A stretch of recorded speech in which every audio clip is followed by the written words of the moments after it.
Olá pessoal, meu nome é Márcio Goicoechea. Estamos aqui para mais um episódio do nosso Canteiro Podcast, um podcast que foi criado aí para poder trazer um pouco mais de conexão.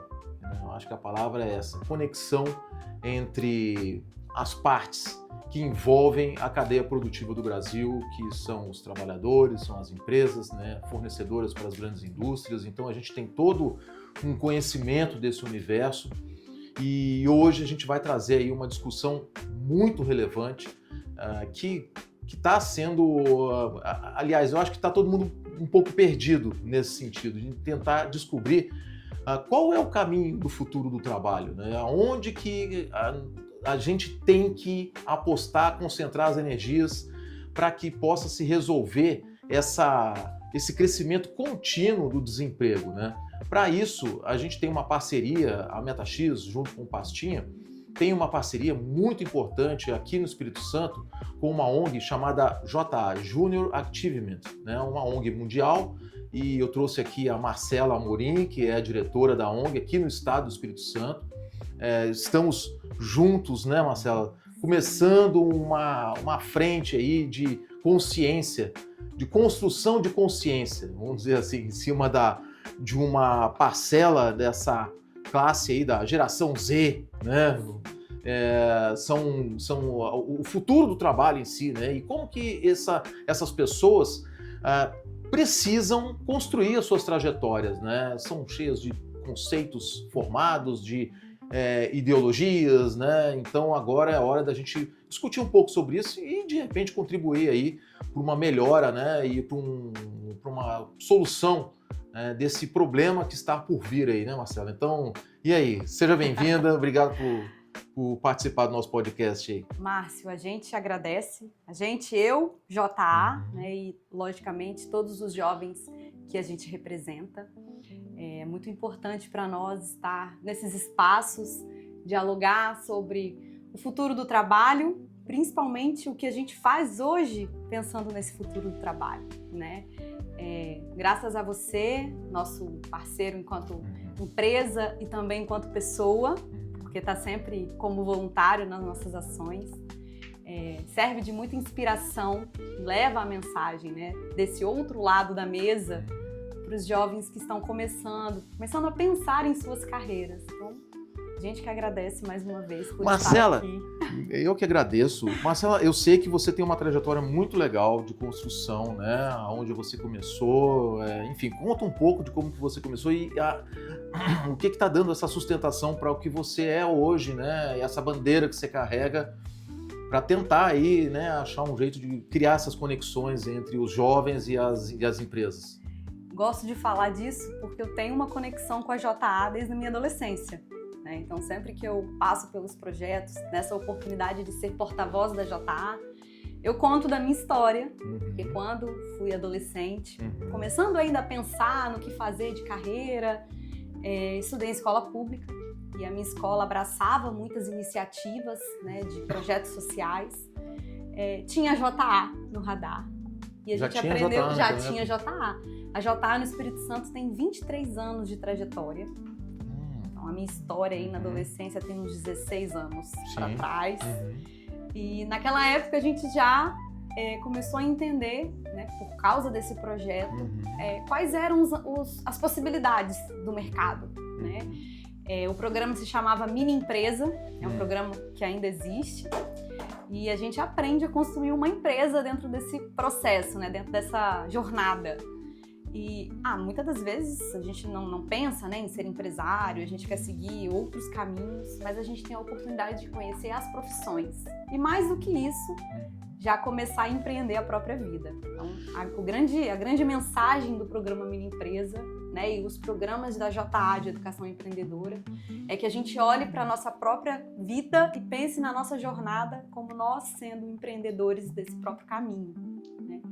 Então, eu já tive essa oportunidade, a gente construiu uma empresa, nossa vivência foi muito bacana, porque pessoas voluntárias acreditaram nesse processo, então foram mentores da nossa criação, desenvolvimento do produto, a venda, O Mini Empresa tem uma feira, então a gente também comercializa. Foi muito legal porque a gente conseguiu mobilizar a comunidade, né? Pessoas ao nosso entorno. Então, desde lá de trás, a gente já pensava em projetos que pudessem ter impacto, né? E ter trabalhos com propósito. Então, fiz o Mini Empresa, foi muito legal. Experiências que eu carrego até hoje, que inclusive achei uma gravação na JA da minha participação. Isso, vou compartilhar. Tem que compartilhar. A gente riu muito. Não mudei muita coisa não, inclusive. Mas eu acho que isso faz parte, né? Como que, assim, eu acredito que você possa dar um exemplo muito claro pra gente, mostrando o que você é hoje, como que você está atuando, né? E como você começou, que eu tenho certeza que lá naquela época você tinha um pensamento, tinha algumas filosofias, né? Algumas utopias na vida, de querer resolver a causa da humanidade, não sei o quê, e aos poucos, devagarinho, você foi meio que moldando, caindo na real, digamos assim, né? Fala um pouco como que foi esse teu processo construtivo. Eu, nessa fase da adolescência, na criança e adolescência, sempre fui muito envolvida com esporte. Então, se fosse pensar nisso, a tendência era que eu seguisse, né, uma área, né, mais técnica, fosse professor de educação física, enfim. Mas, por justamente, em paralelo a isso, estar envolvida com questões sociais, trabalhei muito com iniciativas de comunidade, eu segui para um outro caminho e eu me formei em serviço social. Então já tinha aí todo o sentimento, né, de querer olhar para a sociedade, assistir a sociedade como um todo. E nesse caminho eu fui lapidando, né, dentro do que eu fui vivenciando de experiência e de fato caindo também, né, em si dentro dessas práticas. E desde então eu trabalho com gestão, que a gente atua com o outro lado, né, da prática em si. Lógico que o serviço social ele me traz muita sensibilidade, porque a gente sempre pensa no entorno, né, a gente trabalha o que esse serviço está entregando, qual é a qualidade desse atendimento, para quem que a gente está trabalhando. Então, de fato, acho que o líder ele tem muita sensibilidade quando ele enxerga o propósito e ele consegue direcionar esse propósito, né, para quem também está recebendo esse serviço. E fora as outras práticas que a gente vai aprimorando também, né? Então, legal. Marcela, falando sobre o evento, né? Nós vamos ter um evento agora muito importante, onde a gente vai fazer aí diversas conexões entre empresários, né? Pode falar um pouco sobre isso, né? Eu acho que a gente está iniciando uma frente em conjunto aí para poder estar fazendo essas conexões. É difícil de ter esse tipo de iniciativa aqui no estado, né? Fala um pouco para a gente qual é a tua expectativa sobre esse evento. A expectativa está alta, porque é a segunda edição que a gente entrega. Ano passado foi a primeira vez que nós trouxemos o NowFest. O NowFest ele foi um evento, um movimento construído pela JA Américas e vários países participam desse processo. Então, a partir de agora, do final de agosto até outubro, vários países estão participando. E o que a gente faz? É um festival de inspiração. Então, a gente inspira o jovem com assuntos sobre o mundo do trabalho, conectando empresários, os assuntos que eles precisam absorver e esses jovens que querem, né, pensar suas carreiras. Então, é um grande movimento de inspiração. E aí, eu vou ter o privilégio de começar o desafio, né, de começar o evento, né, sendo a primeira palestra, na qual eu escolhi um tema bastante importante, que é sobre o futuro do trabalho. Vamos ter lá um público grande, né, que vai ser feito num auditório aqui da Petrobras. E em cima dessas discussões, né, o que eu vou provocar lá e que é importante de trazer para cá para nossa discussão, Marcelo, é sobre valores, né? A gente parte do princípio de que não existe vida, não existe carreira sem você primeiro ter um processo construtivo, né? Onde você experimenta a base de tudo. Ninguém entra num avião já querendo pilotar, né? Então você tem que ter uma construção, vamos dizer assim, estrutural para que esses profissionais, né, sejam pessoas de caráter, né, e que tenham honra, que tenham respeito aos pais, às religiões, enfim. O que a gente quer trazer lá, eu trouxe o nome da palestra, chama-se 7 pontos cardeais, né, 7 valores cardeais.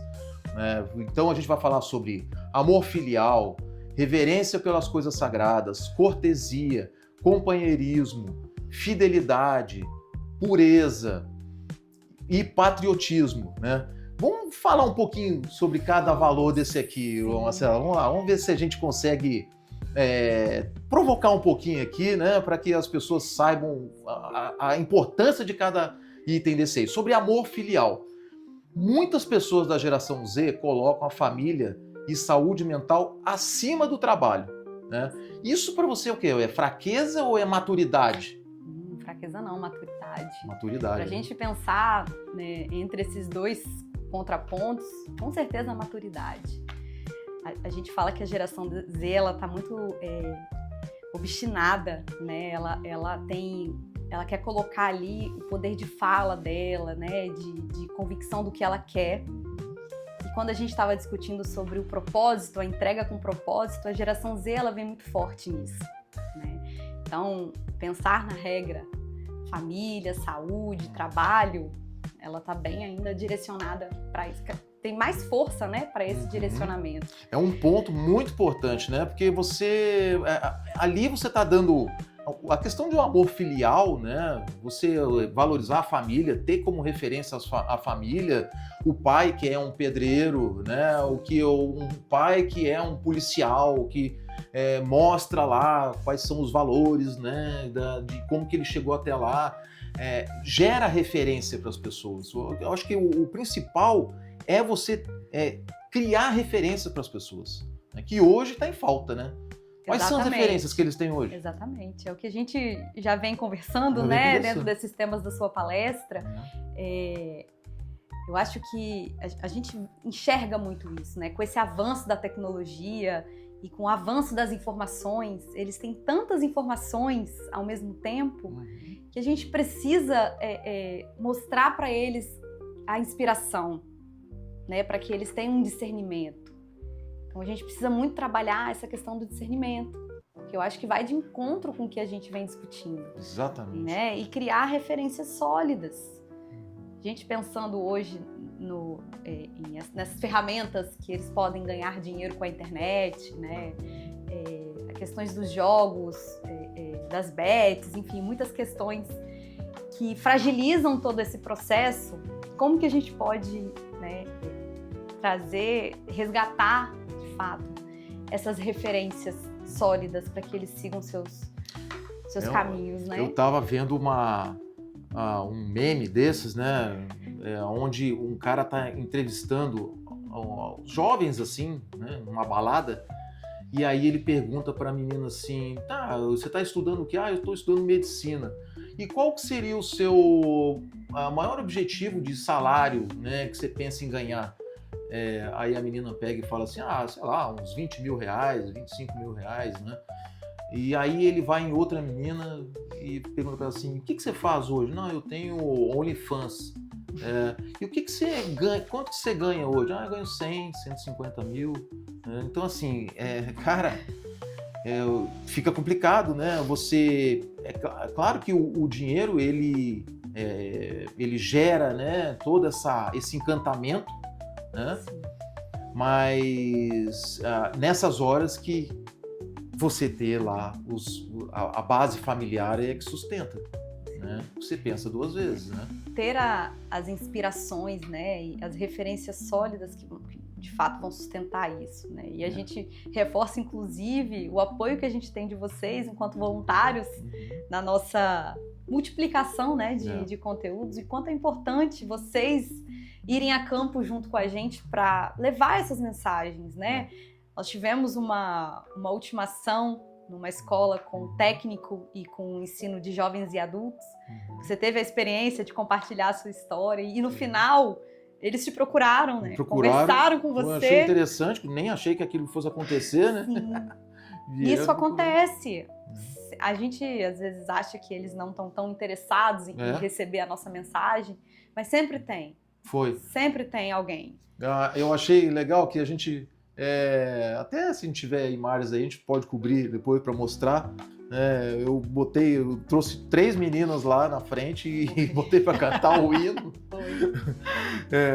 E ainda falei antes, gente, vai ganhar um prêmio, né? E aí eu lembro que enquanto elas estavam, e aí eu pedi para todo mundo levantar, né, em respeito ao hino e tal.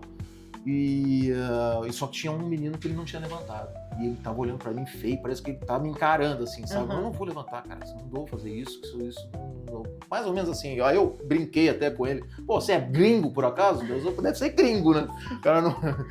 Mas a gente sabe dos desafios de resistência que tem, né? Eu acho que a gente também era assim. Tem muitas questões que envolvem, né, o que a gente pensa que pode ser um desinteresse, né? Ainda mais pelo público que a gente atinge. É verdade. Sabe que muitas das vezes não é só o desinteresse, é tudo muito do que vem a vivência daquele jovem, né? Dentro de casa. As referências que ele tem. Com certeza.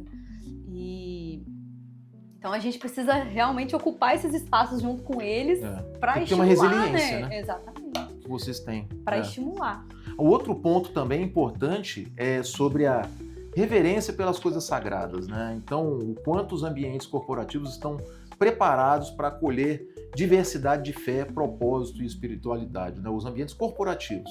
Porque a gente tem que entender que em um mundo de pressões por resultado, como manter espaço para a ética e o propósito pessoal dentro da empresa? Hoje o Estado sempre foi laico, né? Mas a gente agora que tem que ter mais ainda respeito pela espiritualidade, porque a espiritualidade é uma base de sustentação de valores também, né? Eu acho que esse que é o pensamento que a gente tem que ter, né, Marcelo? Com certeza. Dentro das empresas, principalmente, porque eu acho que, como eu falei no início, né? Nós estamos falando de conexão entre ambas as partes. Não é só o esforço da geração Z, é um esforço também das empresas. Né?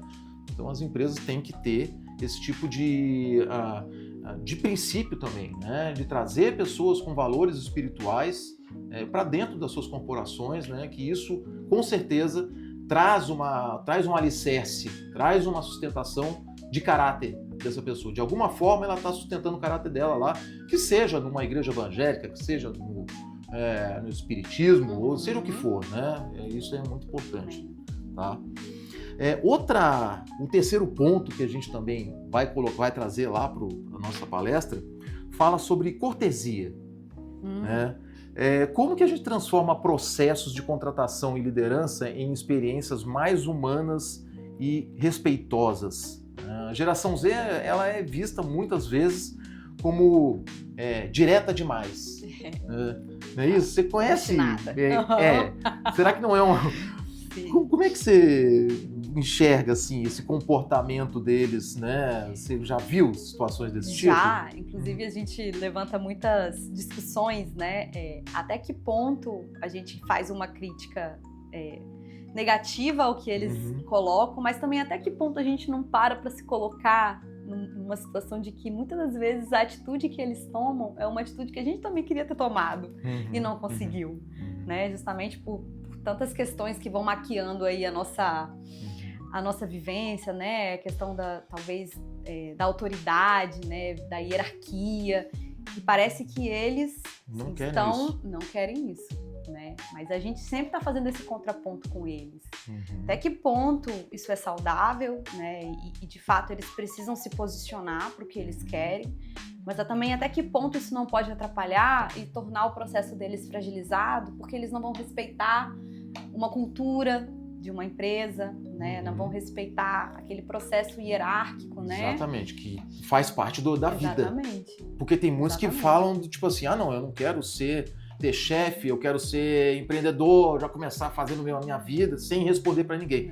Mas isso não é verdade, porque a gente estava falando aqui, né? você jamais vai deixar de responder para alguém. Você vai responder que seja para os teus clientes, né?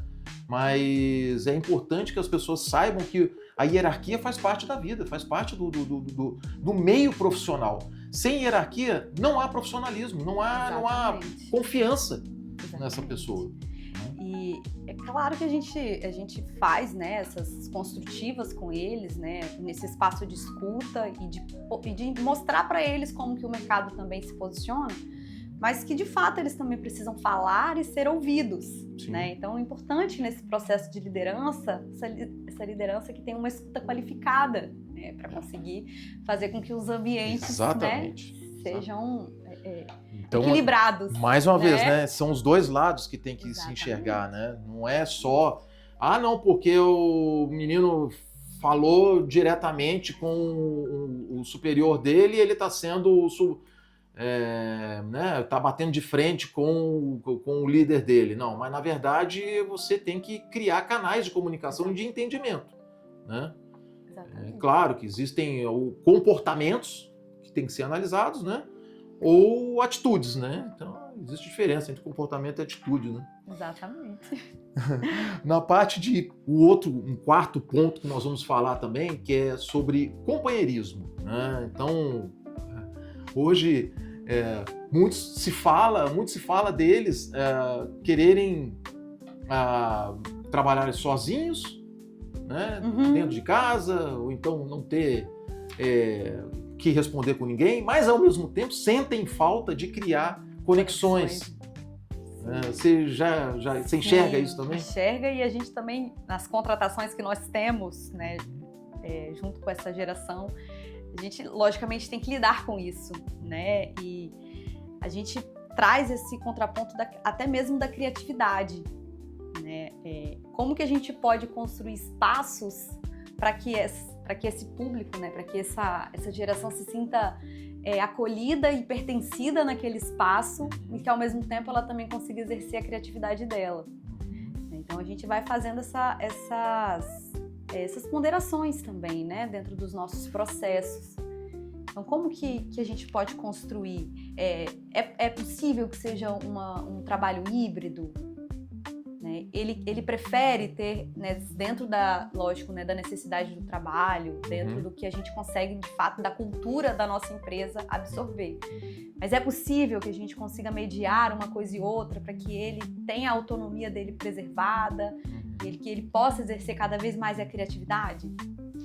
Eu tenho uma ideia, assim, eu tenho um sobrinho de 18 anos, né? E a gente vinha conversando muito sobre o primeiro trabalho dele, né? Então, faz parte da geração Z. E a gente vinha discutindo muito sobre a possibilidade dele trabalhar, que fosse numa loja, num McDonald's, alguma repartição que lidasse com o público, né? Como nós estamos falando aqui de geração Z, e muitas vezes nós estamos falando do primeiro trabalho, né? É muito importante que essa pessoa tenha uma conexão, uma sintonia com o público, com algum líder, com algum chefe que seja um chefe que seja ignorante, que seja lá o que for, mas que gere no mínimo. Cara, se você tem um chefe aí que é ignorante, né? Você está reclamando, querendo pedir conta, não sei o quê.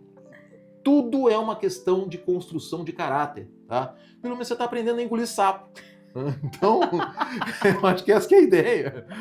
Então, não pode... Tudo na vida a gente tem que achar um processo construtivo, né? Eu acho que só depois de uma certa idade a gente começa a ver isso, né, Marcelo? É verdade.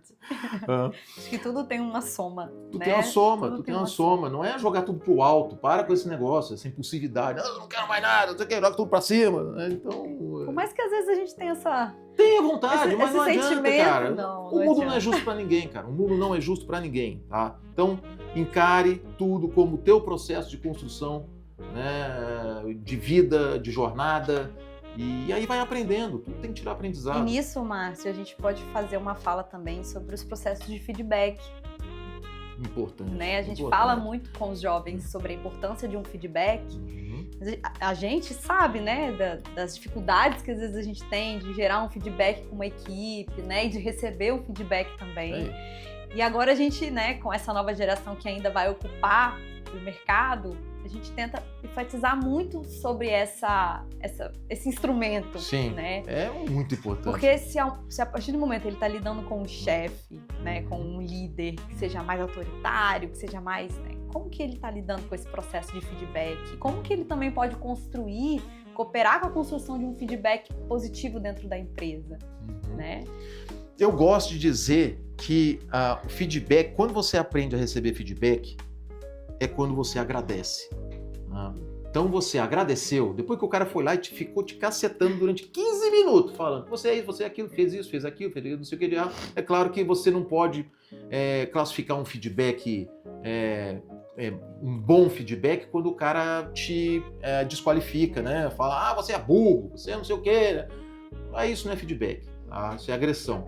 Agora, quando ele fala assim, olha, cidadão, você, já é a terceira vez que você chega atrasado na reunião, tá? Eu já te pedi 4 vezes para você fazer tal coisa, você fez tal outra coisa, né? Então, isso são feedbacks construtivos, né? Sim. Aí, cara, se você chega no final e diz assim, obrigado, muito obrigado, e vou tratar desses problemas, e você traz isso como um processo também de entendimento, né? E bate em cima disso, aí você está começando a entrar numa linha que é a linha que as grandes empresas fazem, tá? Então, isso não tem idade para começar. Tem gente que passa a vida toda sem saber o que é isso, tá? Mas... Por isso que a gente, né, o quanto antes eles dominarem isso, né, e de forma, e como você pontuou, né, de forma respeitosa. Com certeza. E de fato levando a criticidade ali com argumentos, né, de forma respeitosa. Então, nós falamos de 2 coisas. Falamos feedback é bom, agradece. Se o feedback é ruim e o cara está desqualificando, aí é aquele negócio que eu falei do engolir sapo. Engole o sapo, aprende a engolir sapo, que também isso é uma realidade da vida. A gente não incentiva um embate, né? O que não pode gerar é um embate. Não vai gerar embate, cara. Senão você já vai perder, já vai queimar a largada. Exatamente. Né? Essa que é a ideia. Um quinto ponto é sobre fidelidade. Lealdade, fidelidade, né, que andam muito juntas aí, né? Eu acho que o conceito de lealdade, ele é muito importante, né? Eu mesmo trago isso, como eu sou de uma empresa familiar, né, que eu venho de um histórico dentro da empresa da minha família, isso eu segui à risca, né, que é você ter lealdade com os valores ou com as pessoas que você tem, né, ali no teu campo de confiança. Né? Acredito que isso para qualquer um, cara. Se você gera lealdade, que seja com o teu pai, seja com tua mãe, ou seja com alguém que você julgue a pessoa da tua confiança, você está tendo um grande valor e já está se diferenciando bastante das pessoas, né? Sim. E a gente traz essa discussão com eles também, né? E eles falam muito sobre a questão da valorização. Então, nos ambientes que eles são valorizados, cada vez mais valorizados, você consegue medir que essa lealdade, essa fidelidade dele, na contrapartida dele, da contratação, do trabalho, ela é cada vez mais fortalecida. Né? Então, mais uma vez, a gente traz os 2 lados. Os 2 lados. A preocupação que essa empresa, que essa cultura tem de cada vez mais ter os seus processos alinhados, né? Ter as suas melhorias e, de fato, a valorização que ela traz com os funcionários que ela contrata. Exatamente. Né? Para que ela também colha, enfim, fortaleça também essas práticas de lealdade, fidelidade. Muito bom. É muito importante que a empresa saiba qual é o sentido disso, porque às vezes as empresas confundem lealdade com aquela cartilha de missão, visão e valores. Não, tá lá na parede, missão, visão e valores. Agora, amigo, você tem que ser leal a mim. Não é.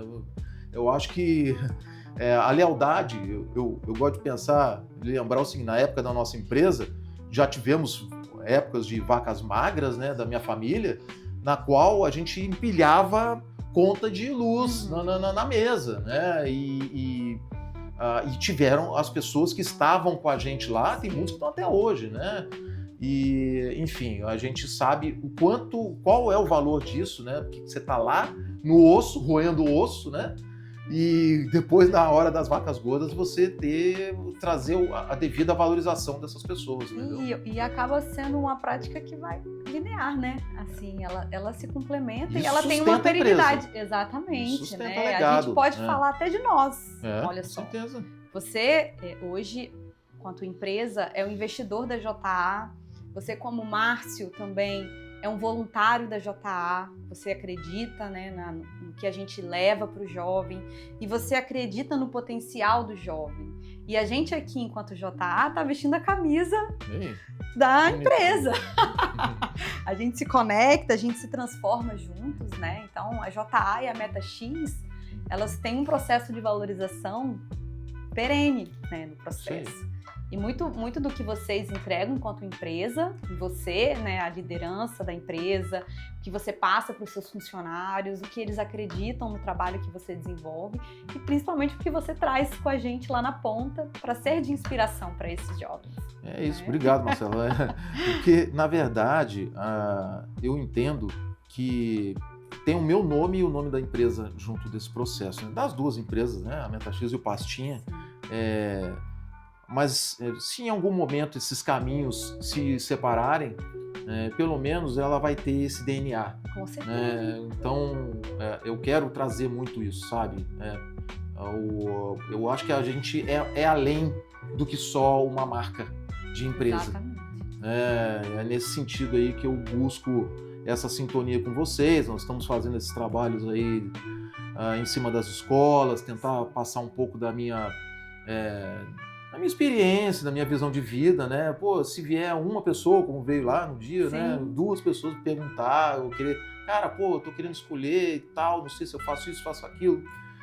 E perguntar pra você, pô, bicho, eu tô começando a plantar minha sementinha nesse mundo aqui. E gerando valor. Né? Exatamente. Aí a gente traz essa concepção dessa valorização, também gerando valor para isso. Existe um sexto valor chamado pureza, né? Que quantas empresas ainda escondem informações sobre salários, benefícios e realidades do trabalho perdendo credibilidade, né? Pureza, transparência, né? Eu acho que a relação de transparência entre os lados, ela também dá essa sustentação né? A gente ouve muitos questionamentos, né, desses jovens que estão começando a procurar o mercado, participarem de processos e não terem informações já inicialmente, né, desse processo.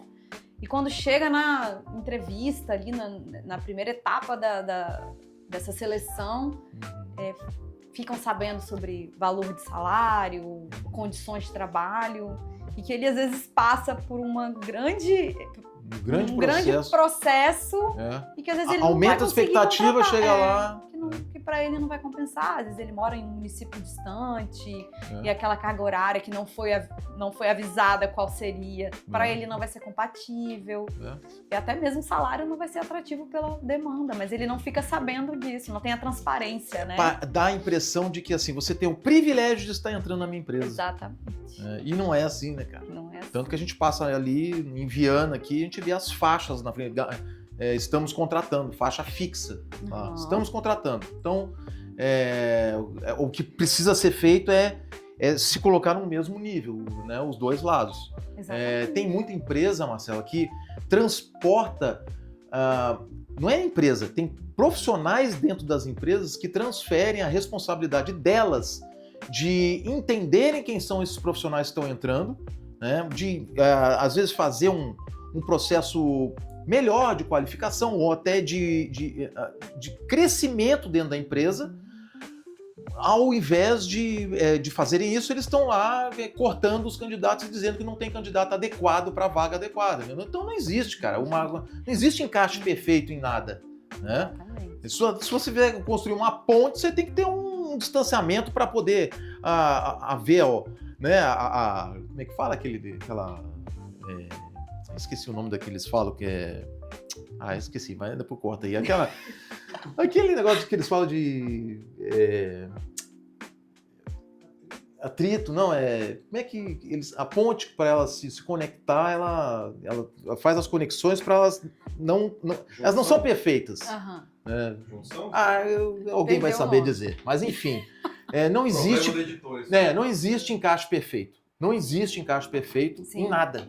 Né? Então, não adianta você querer achar que o profissional para a tua vaga lá, porque eu vi aqui no teste de comportamento que ele pode ser um cara que pode bater de frente com a diretoria. Ou então eu vejo aqui no currículo dele que já passou por não sei quantas empresas. Então você já cria julgamentos ali, percepções e tal. E no final das contas você diz que não, cara, eu não consegui achar ninguém para minha vaga. Então não é, eu acho que não é dessa forma que as coisas vão se encaixar. Né? Da mesma forma também que a gente não pode dizer, colocar para os candidatos uma série de pré-requisitos, né? E de, cara, você tem a tua parcela de desafio também. É claro que você, por estar desempregado, você tem que abrir mão de algumas coisas para poder entrar nisso, né? E entrar nessa sintonia. Né? É o que eu fiz uma analogia. Agora, outra analogia, que essa eu vou saber fazer, que é a da balsa. Que é a da balsa, né?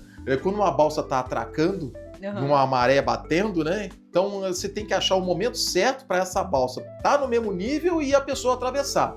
Então, esse que é o desafio de ambas as partes. Tem que ter o equilíbrio. Tem que ter equilíbrio. Tem que ter o equilíbrio. A gente fala muito que a geração Z também não quer assumir determinadas funções, não quer se sujeitar a determinados cargos, mas qual que é a qualidade disso? Né?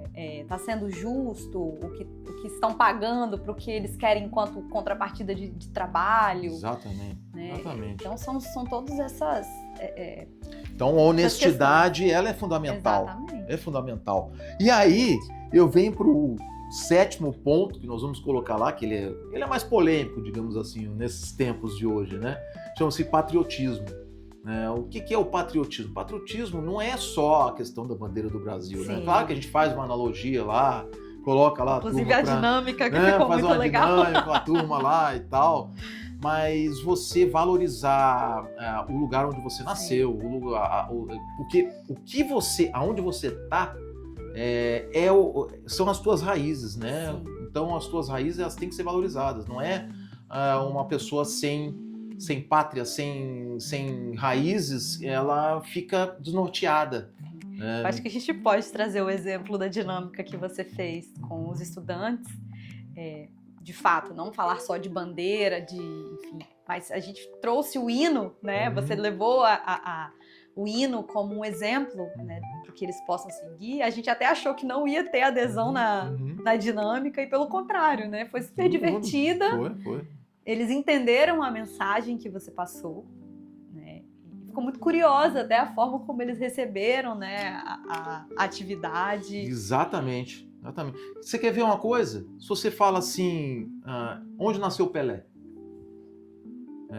Três Corações. Então, assim, que é mais antigo, né? Todo mundo sabia. Mas pode ter certeza, o Pelé, ou essas pessoas que pegam e dizem assim, eu sou lá daquele lugar, né? Sei lá,